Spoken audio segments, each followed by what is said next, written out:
Oma Jaima. Chama Ma. Diz Ma. Canta Ma. Adora Ma. Repete Ma. Sinto o poder do mantra quando louvamos a Mãe, a grande Mãe que incorpora tudo, que governa tudo, que ensina tanto.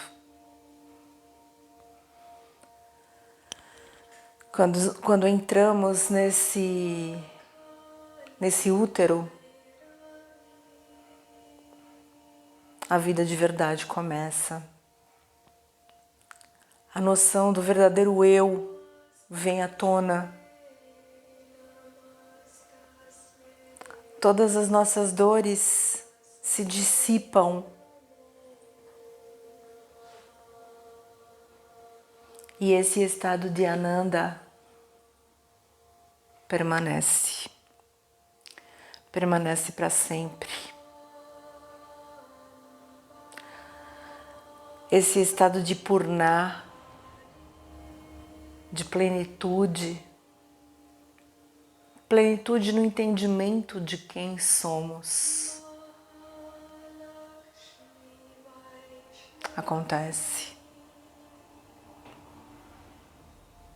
E quando a grande Mãe, com sua amorosidade, benevolência, doçura, amor, resgata a nossa introspecção, resgata a nossa sensação de pertencimento dentro desse princípio divino de simplesmente sermos.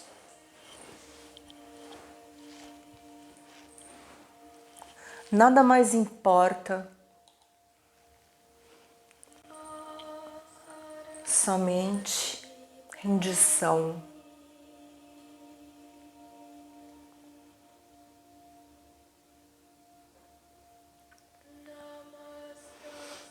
Tantas eras,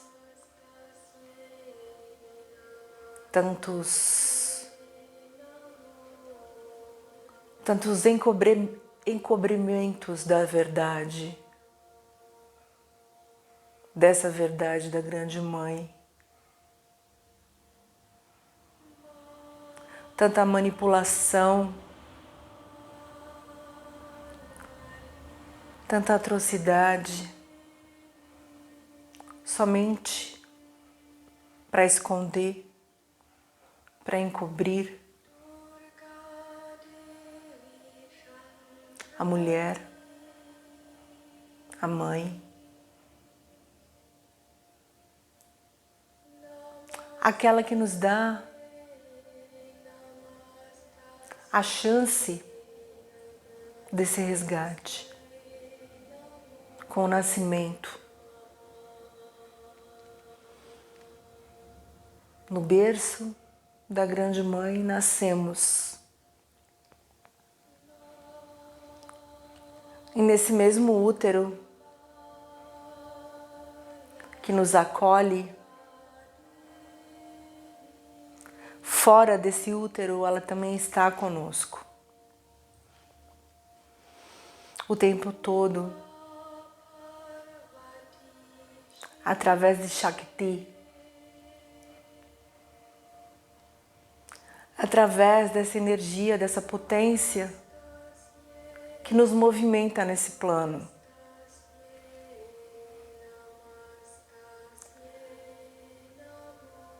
Que nos traz o raciocínio, o pensamento, a ação, tantos tipos de Shaktis, e que no final é sempre ela. A mãe. A mãe que nos governa junto com essa divindade tão presente também o tempo todo dentro de nós. Shiva. Que fique claro sempre que não há separação. Quando eu falo dela, automaticamente eu falo dele. E que não é ela gênero e não é ele gênero. É energia, é consciência, é a irradiação dessa junção tão divina de Shiva e Shakti que nos faz, que nos dá a oportunidade de vivenciar a criação. Isso é Tantra. É estar presente tempo integral dentro dessa criação. É não negar, é simplesmente se render. São pequenas coisas que, se você parar para pensar,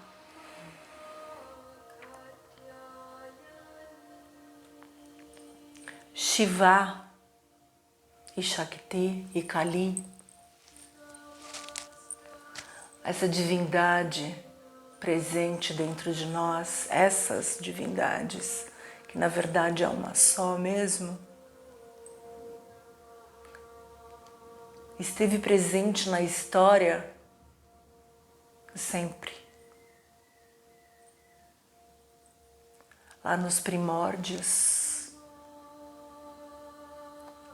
quando simplesmente se adorava e se cultuava a Grande Mãe,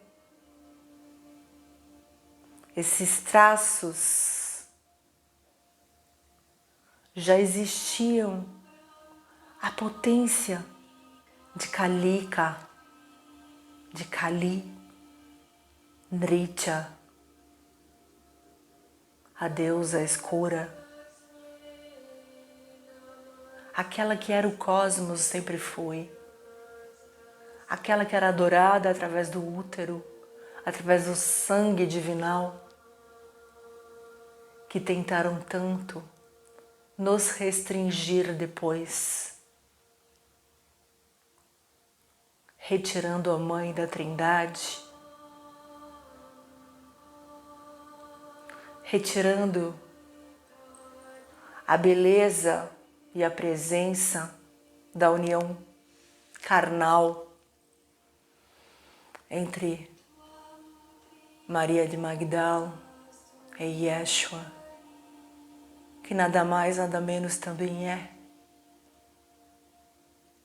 a consciência e a movimentação e a energia dessa consciência que colocou em prática tudo.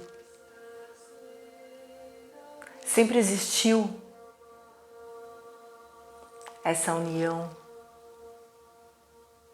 sempre existiu quando houve criação essa união. Não tem como separar Jesus de Maria Madalena, não tem como separar Shiva de Kali.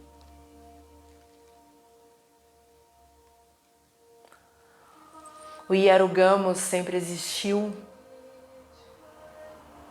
a união do grande amor divino, a união mística e sagrada, e esse encontro sempre existiu,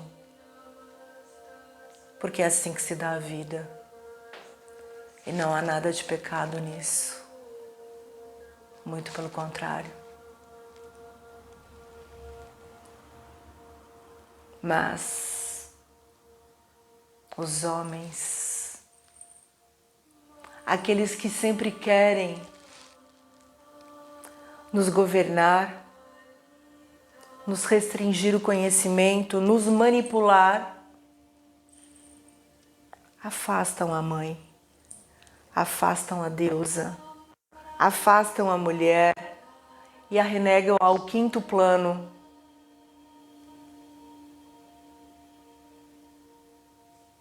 Segregam, estupram, calam, queimam. Só que agora já chegou a hora de mostrar a história verdadeira, aonde a mulher sempre esteve presente, desde que houve a desfragmentação, desde que houve mundo, criação.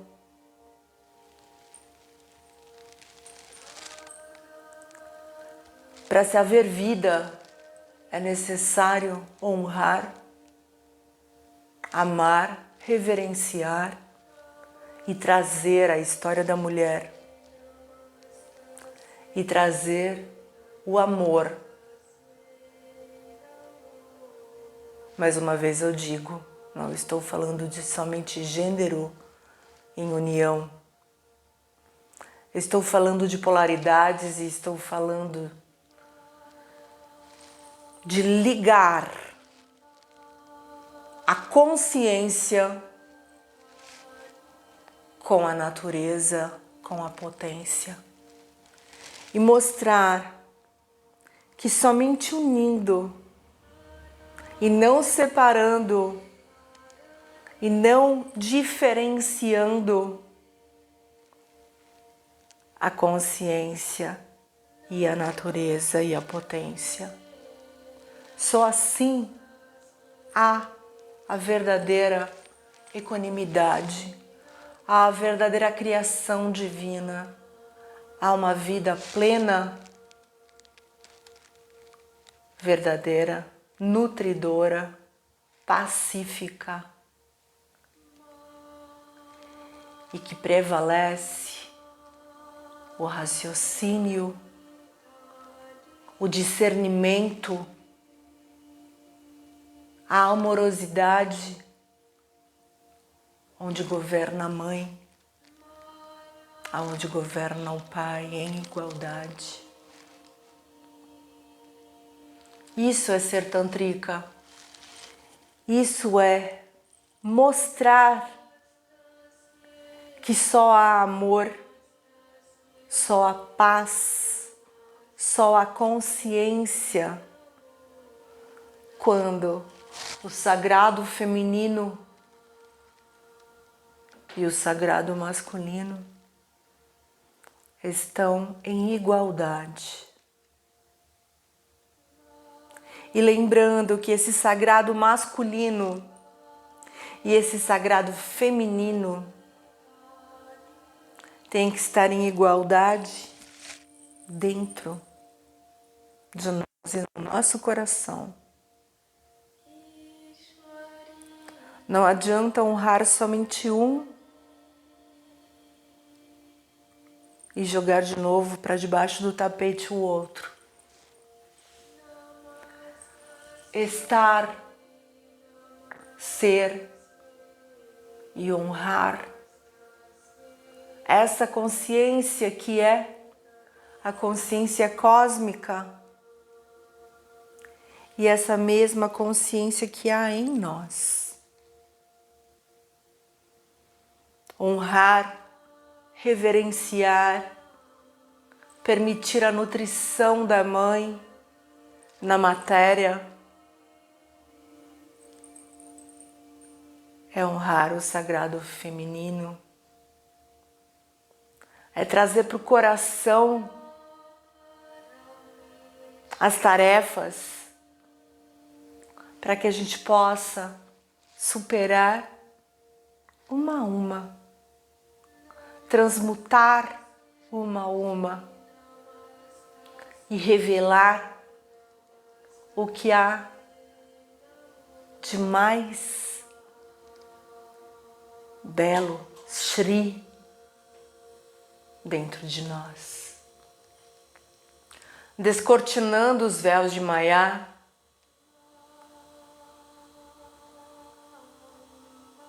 retirando todos os kanchukas, os mantos que encobrem aquilo que somos. Não precisando mais criar obstáculos,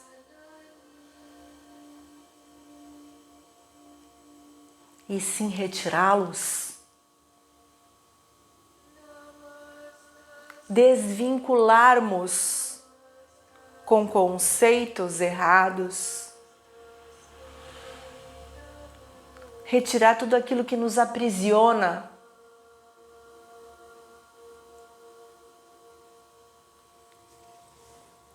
e reencontrar a grande mãe no nosso coração, e reencontrar o sagrado feminino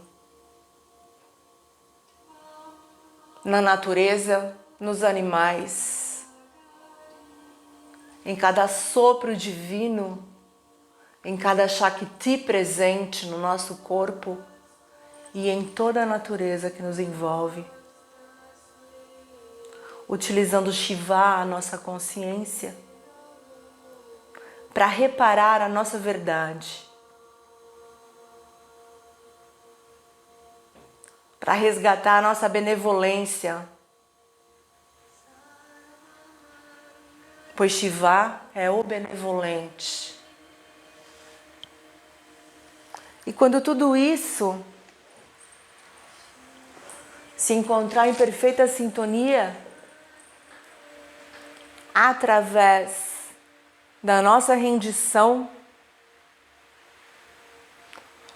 da nossa força de vontade real, aí sim o trabalho de nos nutrir do Tantra através dos rituais, dos mantras, dos yantras, do yoga, do Ishta Devata, entendendo o que mora aqui dentro do nosso coração. E toda essa magia, essa alquimia acontecerá.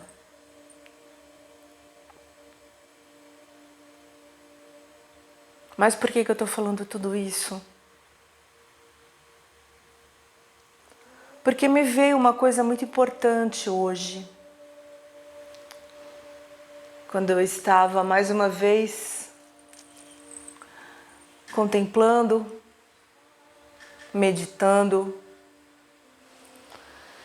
e trazendo para vocês mais um pouquinho das minhas vivências, mais um pouquinho dos meus estudos, das minhas conversas com a mãe. E veio essa vontade de conversar com vocês sobre a história de vida de uma yogini, a história de vida de uma alma, a história de vida de uma mulher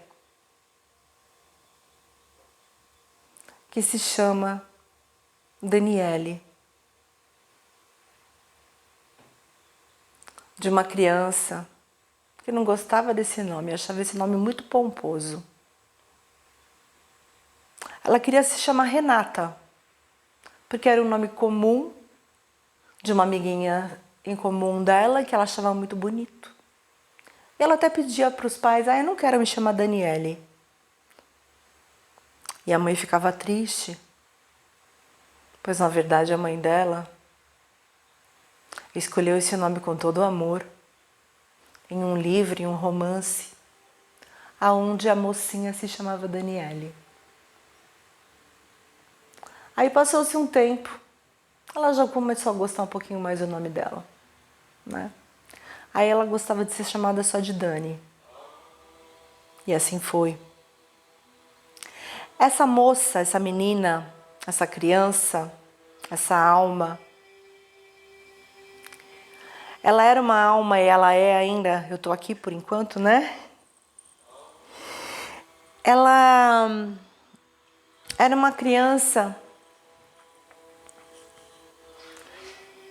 muito feliz, questionadora, que foi criada pelos pais e também pelos avós maternos.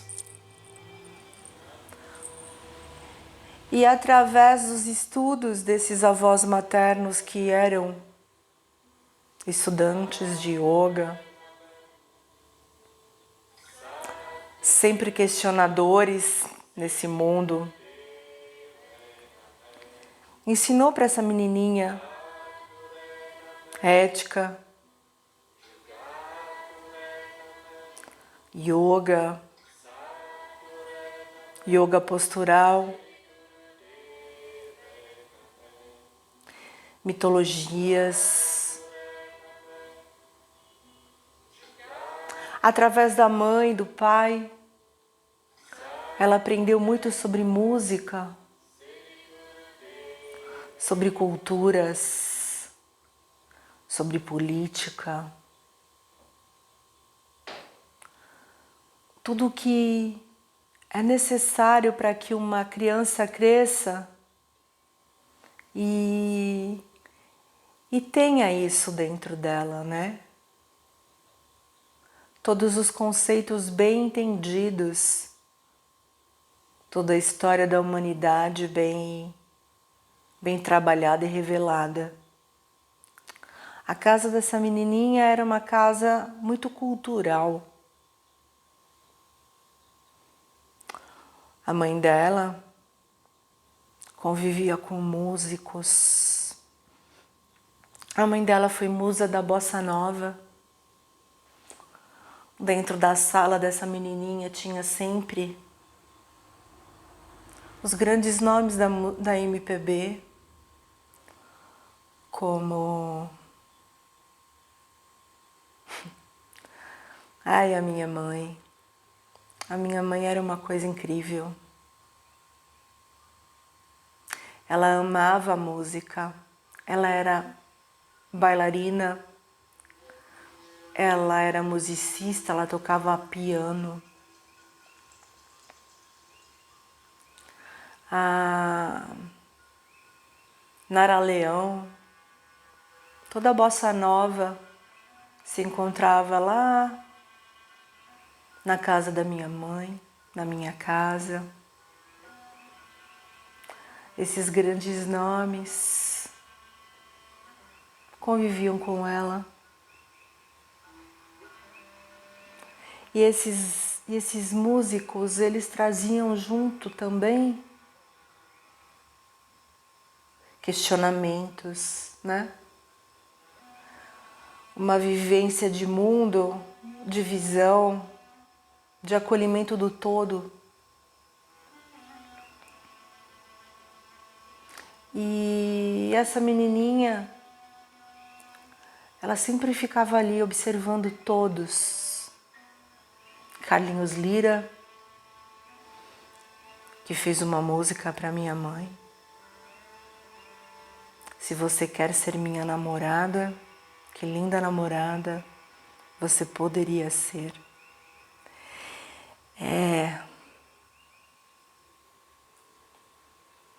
E o tempo foi passando e ela começou a desenvolver uma mediunidade muito grande. E isso, no primeiro momento, ela não entendia o que era. Ela chorava. Ela acordava no meio da noite, não conseguindo se movimentar, através da projeção astral. Ela via amigos, ela via espíritos. E para ela tudo aquilo era muito normal. Eram amigos naturais dela, né? E ela nunca colocou isso como um bloqueio.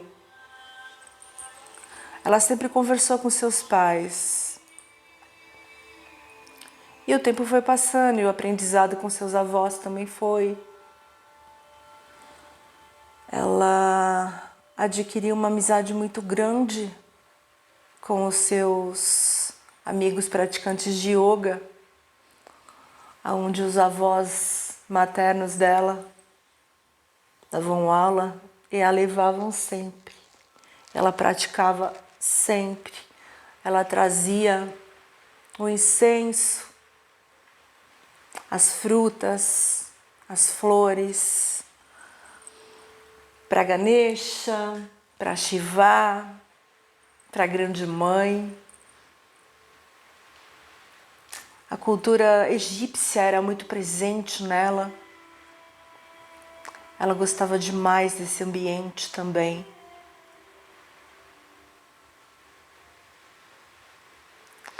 Ela sempre se vestia com muitas pulseiras, com muitos colares. Mal sabia ela que era de outras vidas, que ela era uma cigana. E assim o tempo passou. E esses movimentos espirituais, de estudos, reverenciando o divino, não importava religião. Pois isso nunca foi uma coisa imposta. Da mesma maneira que ela amava Yeshua, Jesus, Maria Madalena, ela amava a cultura egípcia, Ísis, ela amava a cultura real cigana,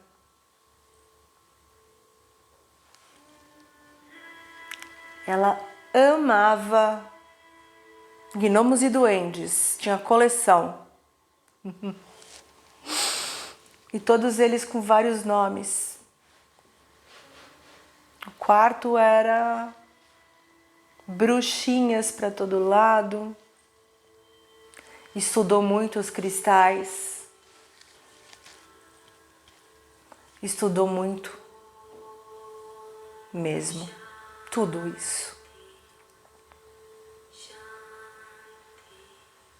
E o tempo passou. E ela tinha um grande yogi amigo, onde ela trazia sempre para o seu pai, para os seus avós, para sua mãe, exercícios diferenciados, né? Que segundo ela, aquele amiguinho trazia e mostrava para ela. E quando ela trazia esses exercícios, esse trabalho energético muito diferente do que os avós conheciam, eles nunca questionaram o certo e o errado daquilo, mesmo porque eles praticavam aquilo que ela trazia e achavam aquilo extremamente bom, vindo de um yogi que ela conhecia, mas que eles nunca tinham visto, né? E a primeira dor dessa menininha, uma dor forte e real, aconteceu quando seu avô materno faleceu. Era na véspera do aniversário dela, dia 12 de maio. Aniversário dela, dia 14. E festa toda arrumada, os amiguinhos dela, todos avisados. E o seu avô partiu quando ela tinha 12 anos. O grande amparador, protetor dessa menininha se foi. Se foi desse mundo. Porque o mestre continua. E não tem tempo, não tem espaço que separe esse amor entre ela e esse avô.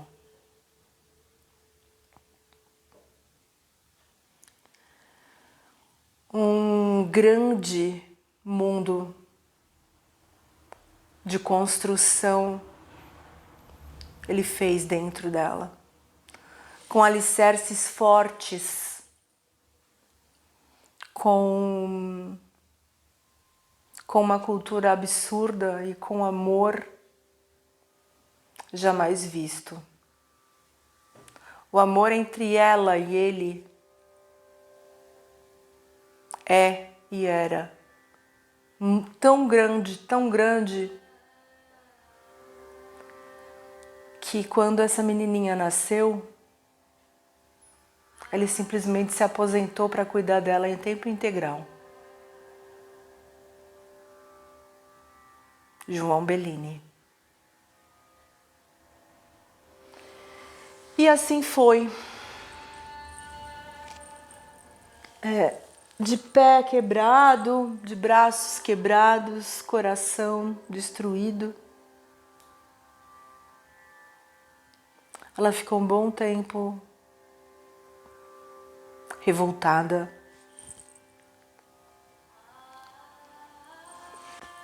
Porque já uma adolescente taurina,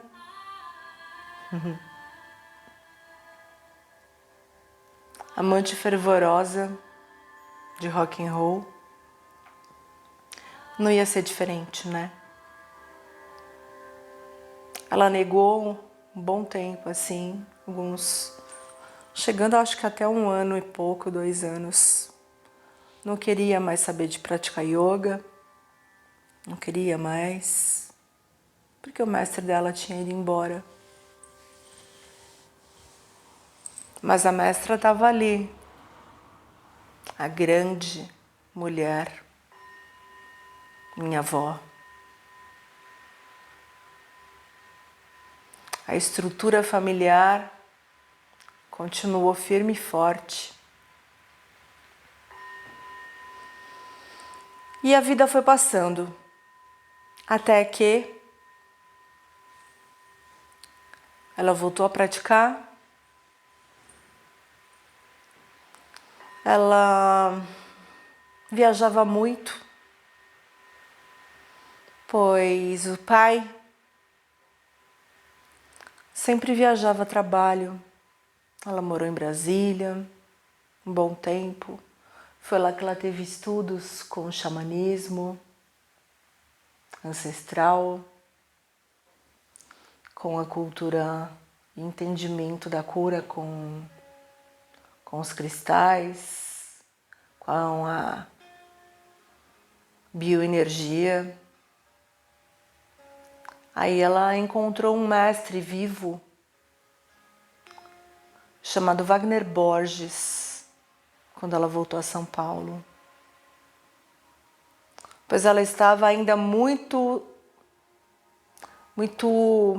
perdida no movimento da mediunidade e da projeção astral.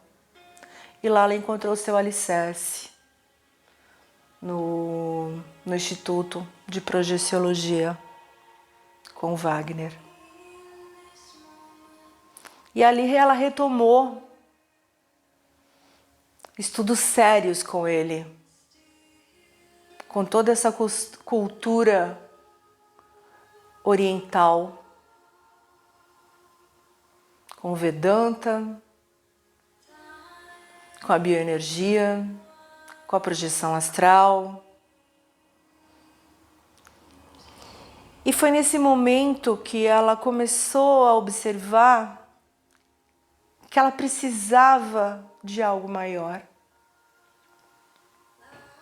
Ela precisava retomar as aulas dela de yoga, de alguma forma, para incorporar todo esse conhecimento vasto que ela estava aprendendo com Wagner Borges.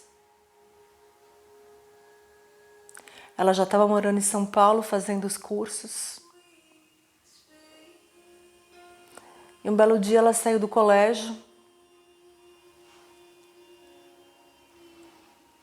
e lá na Gazeta, na Paulista 900, descendo a escadaria da Gazeta, do Objetivo, né? Ela bateu de frente com a imagem daquele yogi, daquele amigo, daquele mestre, que ela aprendia tanto na fase ainda criança dela.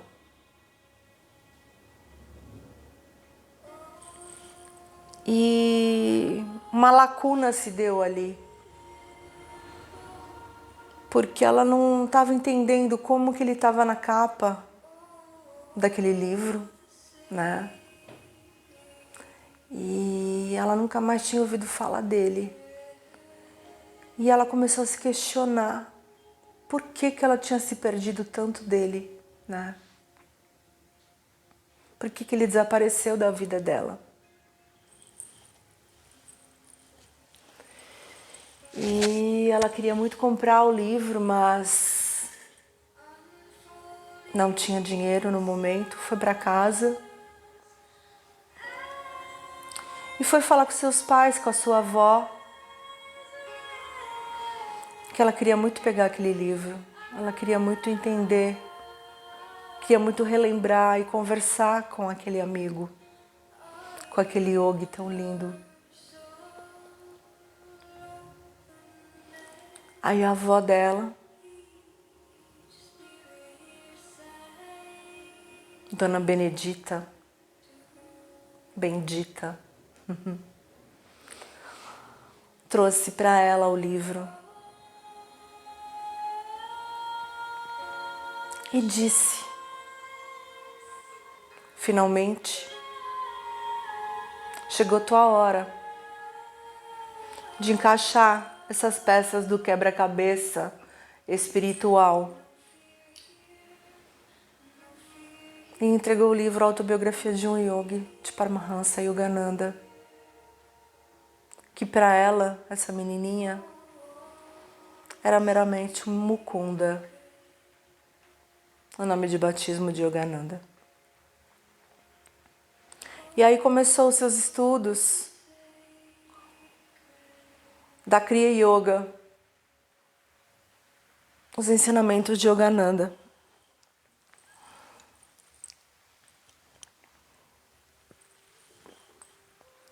Ela foi atrás de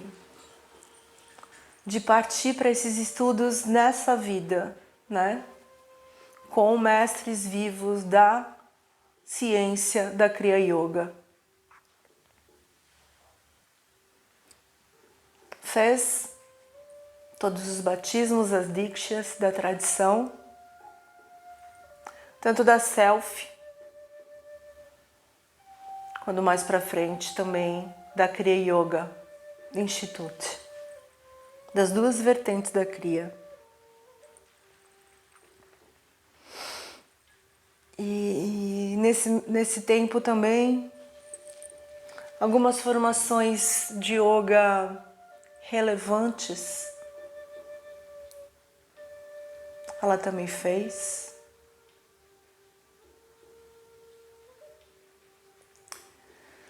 Mas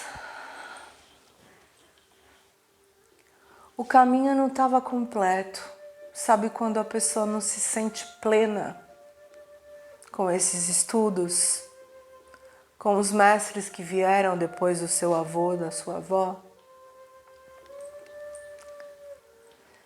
Mesmo dentro dos batismos da cria, não tinha nada de novo para ela, porque ela já tinha aprendido isso com Yogananda. Não tinha nada de novo. Até que já uma mulher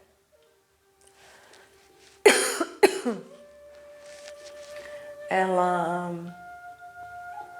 foi atrás de algumas outras formações. Resumindo, formação de Hatha Yoga, Ashtanga Vinyasa Yoga,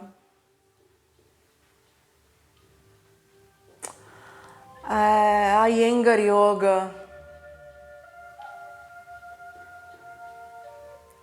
Vinyasa Flow.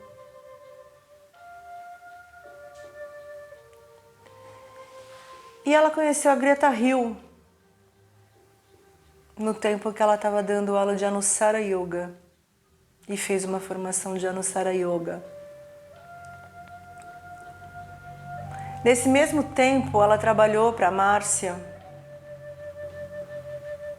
no Yoga pela Paz.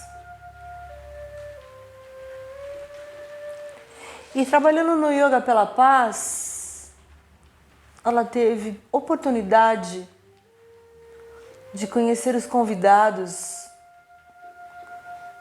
de fazer as palestras de pessoas extremamente relevantes, quanto o Goswami, onde teve a visão,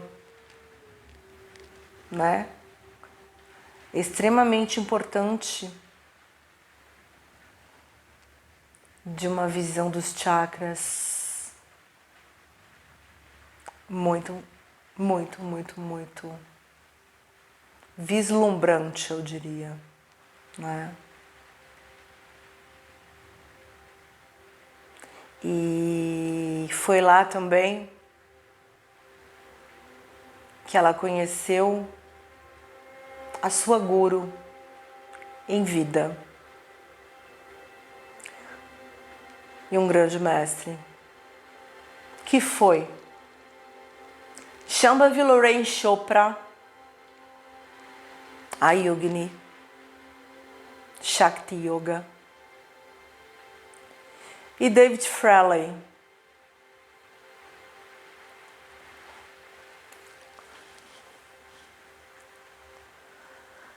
Caíram-se muitos véus daqui para frente na vida dela, porque a visão tântrica do yoga apareceu. Apareceu o Tantra na sua forma mais amorosa que podia aparecer, vinda e ensinada por uma yogini, entendendo nitidamente o que é o Tantra Shaiva não dual da Cachemira.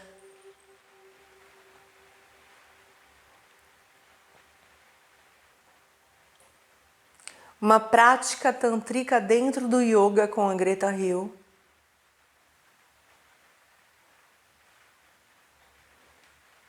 Que ela trouxe muito isso na visão do Anusara Yoga, mesmo depois separando o homem criador da criação, né? Revelando-se o lado sombrio do Criador. A gente tem uma percepção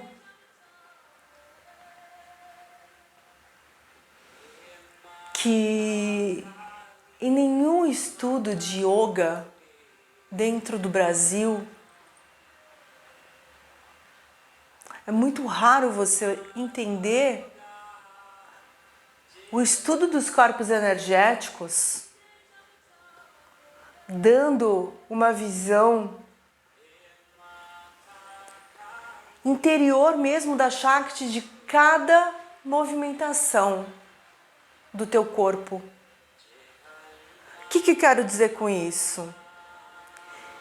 Que entendendo uma visão do Iyengar, né? Porque o Anusara ele trazia o que eu já aprendi com os meus avós, porque eles eram, meu avô foi discípulo do Iyengar, esse ajuste nos asanas, que era impecável,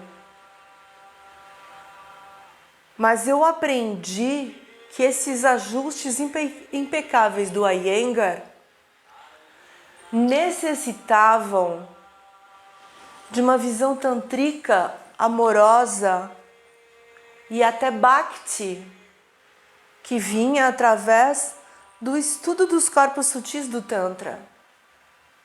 Que eu incorporei isso muito forte através do Anusara Yoga e do Tantra raiz visceral de Abhivana Gupta e da Grande Mãe Kali.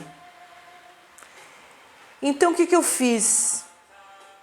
Eu fiz um balaio louco de tudo que eu aprendi durante séculos, eu diria. Mas ainda falando na terceira pessoa, muitas chaves caíram ali para tudo isso. Mas ela ainda não estava feliz. Porque ela sentiu uma presença. Ela começou a fazer uma realização de dikshas através da presença de Yogananda.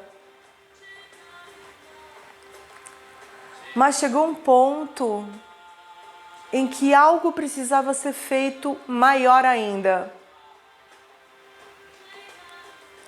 E isso aconteceu em 2012, quando essa moça foi para a casa dos seus pais,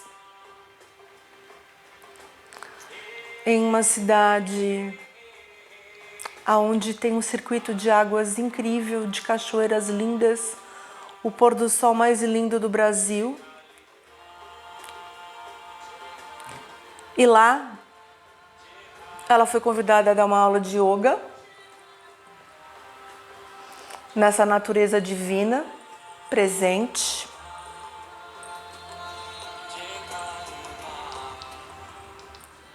E ela realizou essa aula de yoga na mata,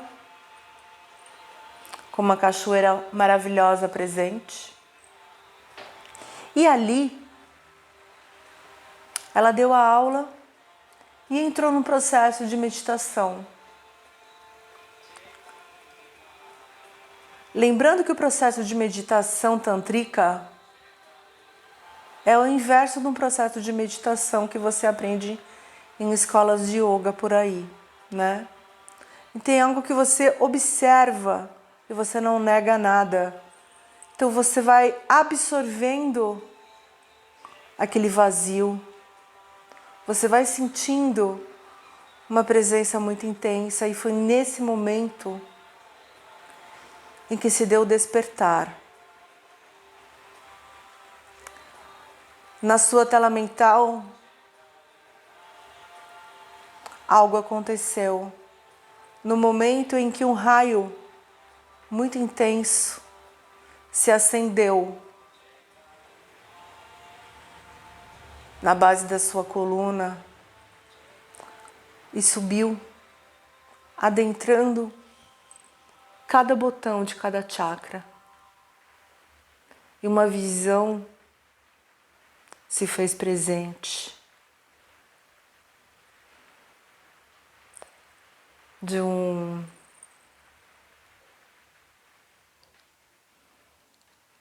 índio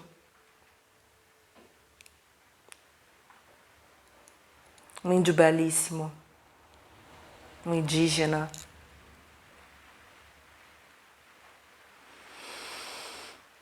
Mas ele estava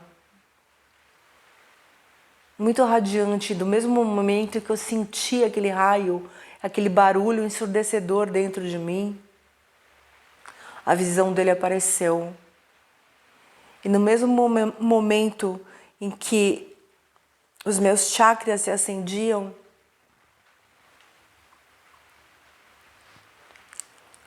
aparecia a visão dele de corpo inteiro e asas se abriam no mesmo lugar em que eu sentia em mim. Nele as asas se abriam. E foi muito forte, muito rápido. Aquela velocidade da luz. Até que aquelas asas todas se abriram, eu sentindo em mim queimar, se abrir também. E naquela visão, que era dentro de mim, mas era fora, ele portava uma coruja em uma mão. E tudo isso sincronizado com a ascensão da Shakti, da abertura das asas. Foi um momento em que ele fincou uma espada na terra. E aquele barulho eu nunca vou me esquecer também. Da espada entrando na terra. E ele olhava para mim com um olhar benevolente e ao mesmo tempo forte, assim como Shiva olha. E mentalmente ele falou para mim: a sua missão se inicia hoje.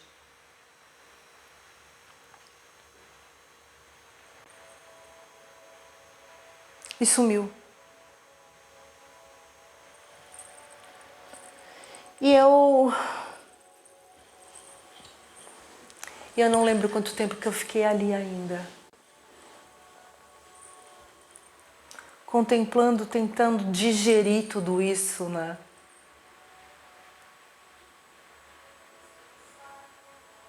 E eu não conseguia nem me mexer mais. Eu continuei contemplando e meditando como eu sempre fazia.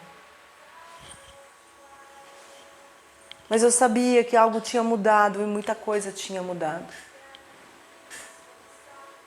Algo no meu interior tinha se completado, mas eu ainda não sabia o que era.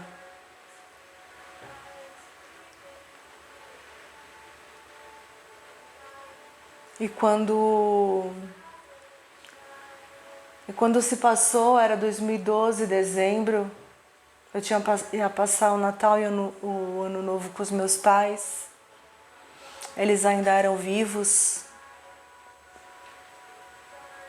Eu retornei para São Paulo, diferente, meio adormecida e com mais abertura ainda com a minha mediunidade, né? E isso me prejudicava muito. Por que prejudicava muito? Eu estava extremamente sensível.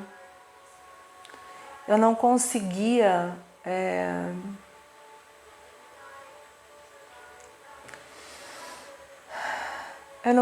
lidar com as coisas naturais, mundanas da vida.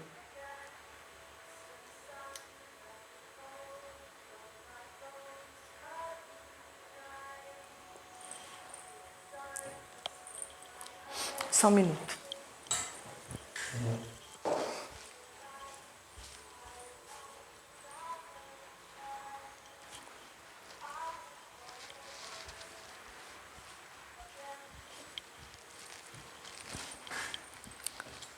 eu estava começando a escutar mais coisas que eu deveria.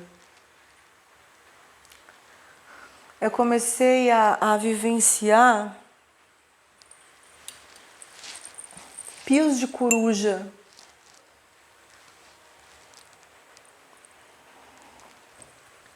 E tentar trazer para o racional esses pios de coruja que eu linkava eles com a presença do maravilhoso índio que esteve ali presente, né? Naquele momento. E tentava entender por que tudo aquilo, né? Pios de coruja. E esses pios de coruja, eles começaram a ficar mais intensos. Um curto período entre um pio e outro. No começo eles eram de manhã, de tarde, à noite. Depois começou a ficar um espaçamento menor, até ficar de 1 em 1 hora, esses pios. Até que eu não conseguia mais dormir. Aquilo começou a me incomodar demais. Eu parei de dar as minhas aulas de yoga. Eu estava muito perturbada com tudo aquilo. Eu fui procurar ajuda, conversar com uma amiga. E ela, do jeito amoroso e engraçado dela de ser, era minha companheira de estudos do Wagner Borges também, de projeção astral. E ela naturalmente falou: você está esperando o quê? Senta e chama.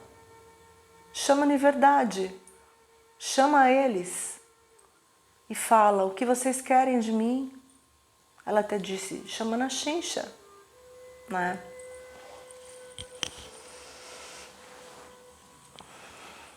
Para vocês terem uma ideia, eu tava dormindo num quarto, e meu marido no outro, porque eu não dormia. Eu não queria mais incomodá-lo, né? Aí, uma madrugada, esses barulhos começaram a ficar muito mais fortes, sem parar.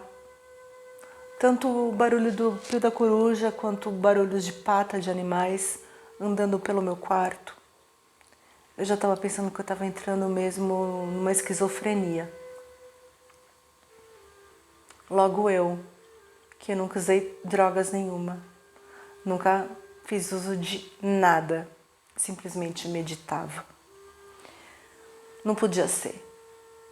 Isso estava me incomodando, estava me entristecendo absurdamente. Teve uma hora que eu sentei na cama, cruzei as minhas pernas, pousei as mãos em Shiva Mudra, fechei os meus olhos e falei: mãe, pai, eu estou aqui.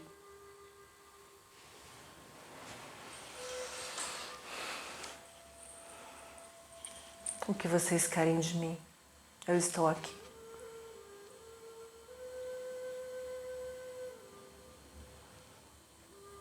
Os olhos fechados, rendida. O barulho que hoje eu sei que são os veículos da deusa, né? A coruja, o Luca, o veículo de Lakshmi. E o leão, eu ouvia as patas andando de um felino de Durga. E eu com os olhos fechados, rendida, completamente rendida. Os barulhos ficavam mais fortes, até ser adicionado ainda mais um barulho. E esse barulho ele vinha com uma ventania das asas da coroa, das corujas que estavam voando no meu teto, estavam voando no meu quarto, estavam circundando o meu corpo, estavam me acolhendo ali. E eu, com os olhos fechados, via tudo perfeitamente. Os olhos das corujas que iluminavam, irradiavam luz para todo o quarto onde eu estava. Milhões e milhões de corujas sobrevoando, voando o meu quarto, voando, voando, voando, voando, voando. E esses olhos todos, lindamente, se transformaram em só 2 olhos, no rosto mais doce, meigo, amoroso, divino, que se fez à minha frente, Ananda Maimá. Ela se materializou na minha frente. Me deu o presente do darshan da presença da Mãe. E ela, olhando para mim, disse: filha, a partir de hoje, você será o meu veículo na Terra para a minha mensagem, para a mensagem do amor. E desse momento ela entrou no meu corpo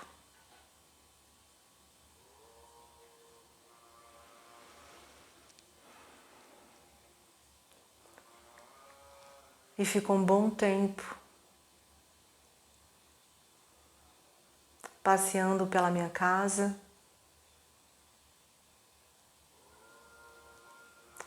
batizando, limpando cada objeto do meu estúdio, preparando o solo dos seus ensinamentos. Ficou abraçada com meu marido, dizendo coisas que ele nem imagina o que seja.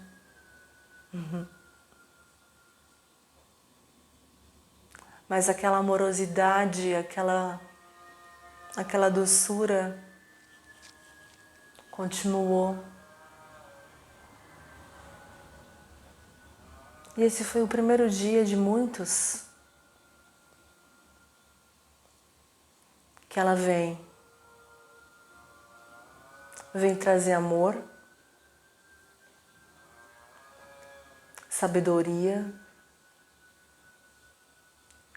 serenar mentes, corações. E mais que isso, celebrar o divino, celebrar o sagrado, o feminino, resgatar os ensinamentos de todas as yoginis, de todas as bruxas, sacerdotisas, feiticeiras. Honrar cada mulher que já pisou esse plano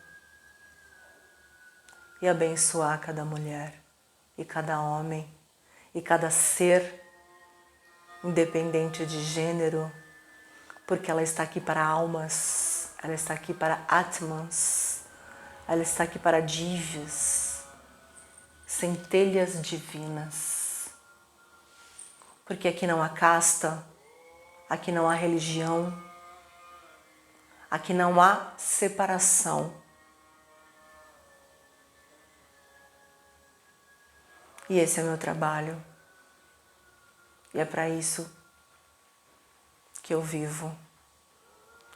Preparar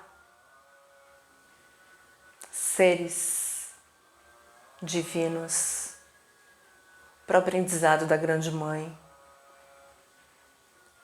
deixar a mensagem dela repercutir, tocar cada coração, fazendo com que Kundalini Shakti, a deusa, desperte em cada um de vocês. Porque até então demorou muito para mim entender que não era dando aula de yoga somente a minha missão. Não era formando professores de yoga somente. Era sim despertar seres com o ensinamento do yoga, com o ensinamento dos tantras, dessas escrituras, mas acima de qualquer coisa é honrar a mãe, é honrar os ensinamentos divinos da grande mãe. Diferentemente de subjugar mulheres, é colocá-las no devido pedestal que elas merecem. Diferentemente de simplesmente honrar mestres, é mostrar que você é o seu próprio guru e mestre, a sua própria guru e mestra. Porque o mestre mora dentro, mora no coração de cada um. Só necessitamos permitir que o coração desabroche, que o ensinamento venha, pois é inerente a todos nós. É para isso que ela me procurou. É para isso que eu estou aqui. Pois essa mônada, essa serpente, essa deusa está em mim e está em cada um de vocês. Porque somos ela e somos ele. Já bastou. Já acabou. Não há mais tempo para deixar esse ensinamento debaixo do tapete. É hora de colocar a deusa no seu devido lugar. Deusa Mãe e Deus Pai. No coração de cada um. É lá que eles vivem. É lá que eles irão florescer. É lá que o despertar, através dele, virá. Por isso que eu quis ter essa conversa com vocês. Pois a maioria, infelizmente, não sabe nem quem é o seu professor, a sua professora. Não sabe da sua história. E aqui eu, humildemente, conto um pouquinho da minha para vocês, nessa conversa, nessa troca, nesse satsang. Om Ma, Jai Ma, Kali Ma, Shakti Ma, Ananda Mai Ma, canta Ma, adora Ma, diz Ma, chama Ma, repete Ma, Ma, Ma, Ma, Ma, Ma, Ma, Om Ma.